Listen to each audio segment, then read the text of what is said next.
आज का हमारा कहानी है गुरु का स्थान। तो चलिए शुरू करते हैं। एक राजा था, उसे पढ़ने लिखने का बहुत शौक था। एक बार उसने मंत्री परिषद के माध्यम से अपने लिए एक शिक्षक की व्यवस्था की। शिक्षक राजा को पढ़ाने के लिए आने लगा। राजा को शिक्षा ग्रहण करते हुए कई महीने बीत गए, मगर राजा को कोई लाभ नहीं हुआ। गुरु तो रोज खूब मेहनत करते थे, परंतु राजा को उस शिक्षा का कोई फायदा नहीं हो रहा था। राजा बड़ा परेशान। गुरु की प्रतिभा और योग्यता पर सवाल उठाना भी गलत था, क्योंकि वो एक बहुत ही प्रसिद्ध और योग्य गुरु थे। आखिर में एक दिन रानी ने राजा को सलाह दी कि राजन, इस सवाल का जवाब गुरु जी से पूछ के देखिए। राजा ने एक दिन हिम्मत करके गुरु जी के सामने अपनी जिज्ञासा रखी। हे गुरुवर, क्षमा कीजिए, मैं कई महीनों से आपसे शिक्षा ग्रहण कर रहा हूँ, पर मुझे इसका कोई लाभ नहीं हो रहा है। ऐसा क्यों है? गुरुजी ने बड़े शांत स्वर में जवाब दिया, राजन, इसका कारण बहुत ही सीधा सा है।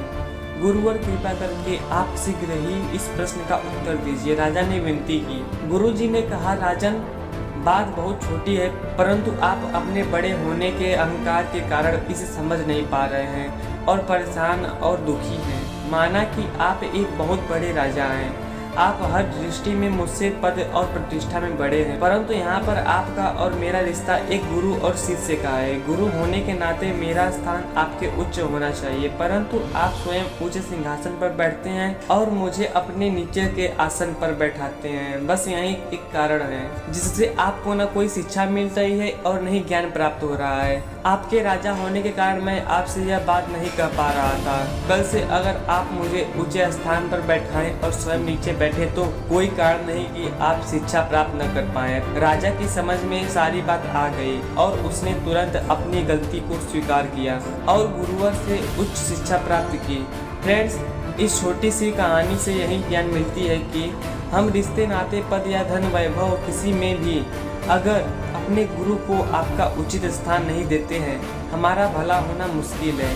और यहाँ स्थान का अर्थ है कि हम अपने मन में गुरु को क्या स्थान दे रहे हैं। सही मायने में उनको सम्मान दे रहे हैं या स्वयं ही श्रेष्ठ होने का घमंड कर रहे हैं। अगर आप अपने गुरु या शिक्षक के प्रति हेय भावना रखेंगे तो हमें उनकी योग्यताओं एवं अच्छाइयों का कोई लाभ नहीं मिलने वाला। अगर हम उनका आदर करेंगे, उन्हें महत्व देंगे, तो उनका आशीर्वाद हमें सहज ही प्राप्त होगी। तो कैसा लगा आपको हमारा वीडियो? चैट सेक्शन में जरूर लिखिए। अगर आपको वीडियो पसंद है तो आप हमारे चैनल को सब्सक्राइब कर सकते हैं, क्योंकि ऐसी वीडियो हमारे चैनल पर पोस्ट होती रहती है।